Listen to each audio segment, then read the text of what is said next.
Welcome to Democracy Now!, democracynow.org, the War and Peace Report. I'm Amy Goodman. The Trump administration's removing Border Patrol Commander Greg Bovino from Minnesota after border agents beat and fatally shot Alex Pretty, a 37-year-old VA ICU nurse, on Saturday morning. Bovino had claimed Pretty intended to massacre law enforcement, but eyewitness video directly contradicts him.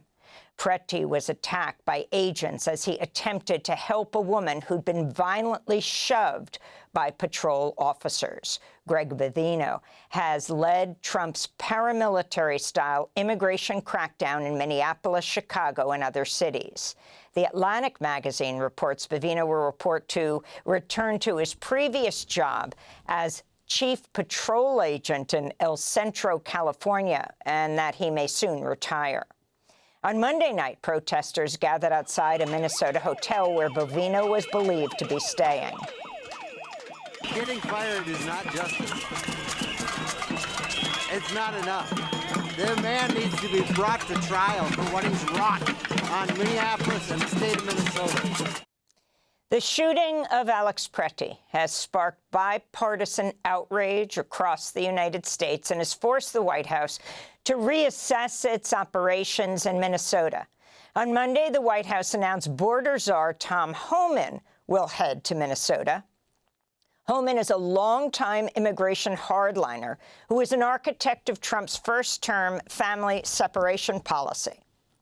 In September, House Democrats began investigating Homan amidst revelations he was recorded last year accepting a kava bag containing $50,000 in cash from a pair of undercover FBI agents posing as business executives.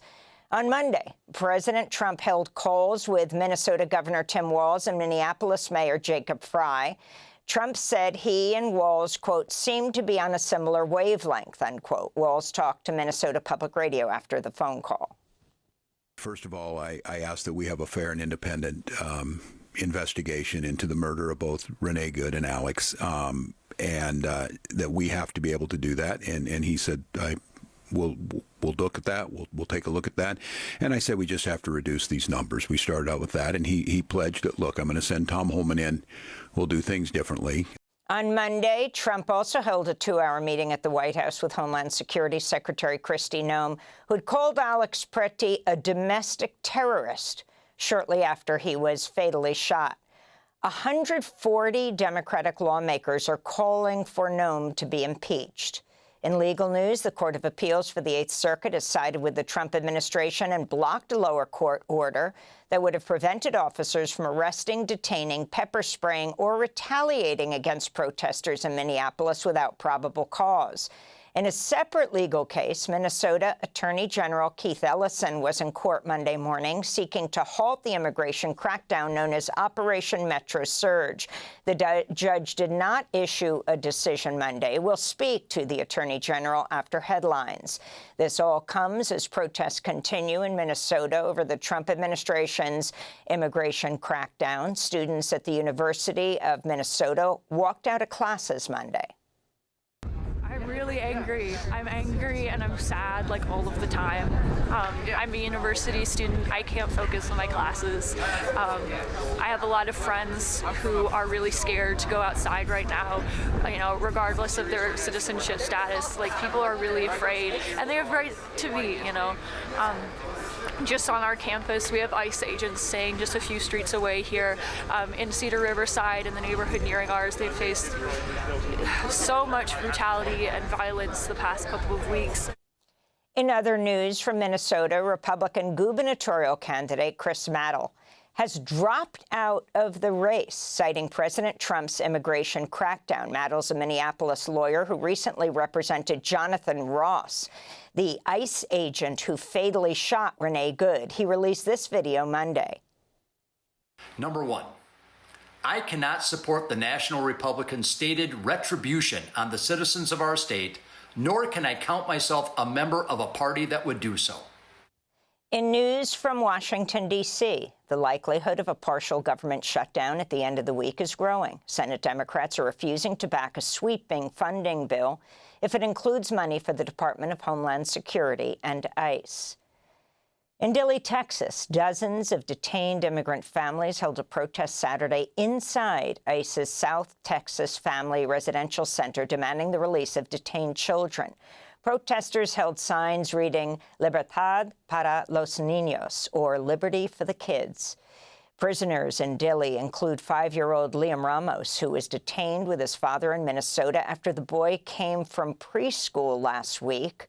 He was wearing bunny ears. The images of Liam went viral after he was picked up while still wearing his Spider-Man backpack.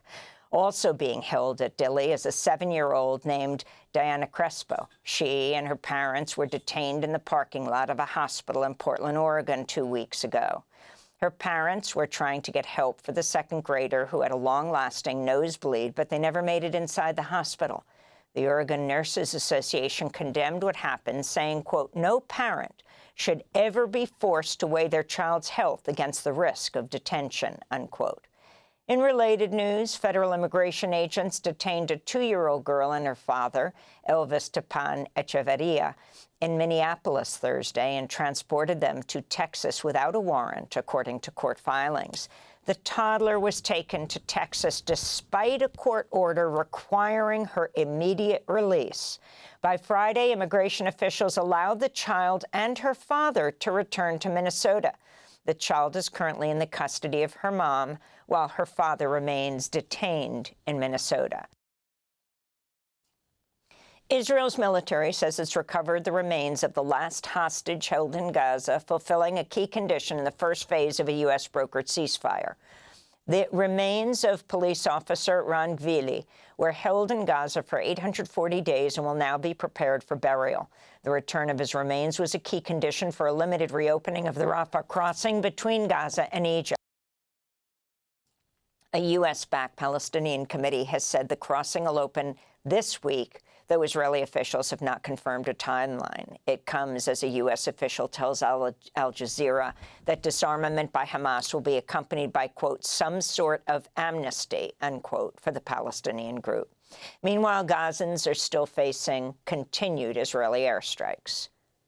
The situation is dire. As you can see, one runs from dawn prayer to get water. Sometimes it's salty, sometimes fresh, and so on. And the fighting hasn't ended yet. All night they were fighting and blasts, and we don't know when this will end. They have taken their last Israeli remains back. So when will they open the crossings? Why don't they let in caravans? Find any solution. Let in supplies. But we're just left stranded in the street.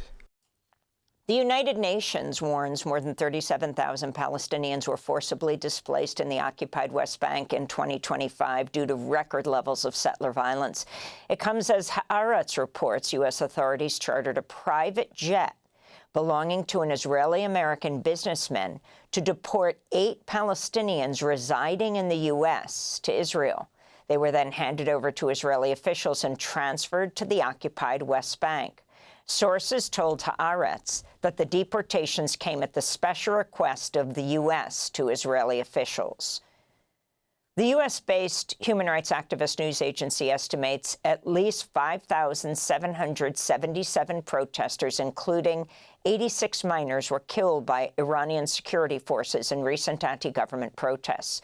The group also claims 49 civilians who weren't demonstrating were killed in Iran's crackdown on the protests and that nearly 42,000 people have been arrested. Meanwhile, a UN expert on Iran said she's receiving reports of Iranian security forces detaining protesters at hospitals.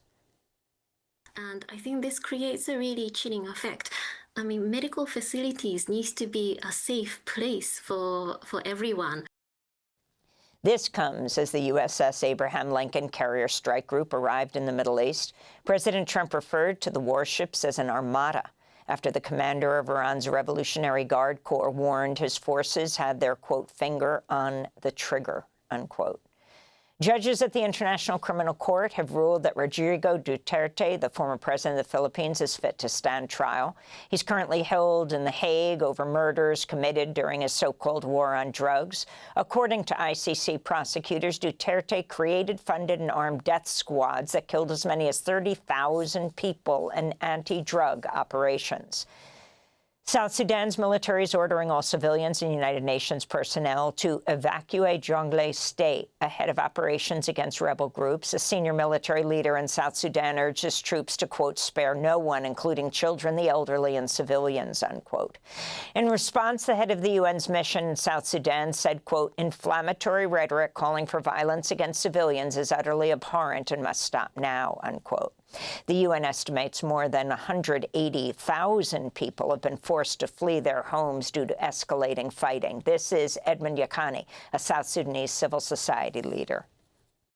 And we have seen a huge population being displaced, specifically the triangle of Akobo, Nirol, Worol. That's one of the populated area that in Jonglei State, and now the war is active in that area. So there's a huge humanitarian situation there, and unfortunately, there's no humanitarian actors that are responding to the situation, because this conflict is happening at the moment where the world is cutting down humanitarian assistance to the humanitarian organization. So the humanitarian situation in Jonglei is dire.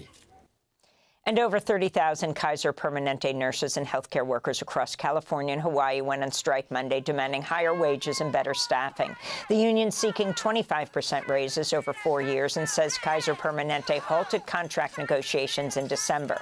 Meanwhile, here in New York City, nearly 16,000 nurses have entered their third week on strike, but some progress has been made. Over the weekend, the New York State Nurses Association says 2 hospitals, Mount Sinai and New York Presbyterian, agreed to maintain current health benefits for nurses.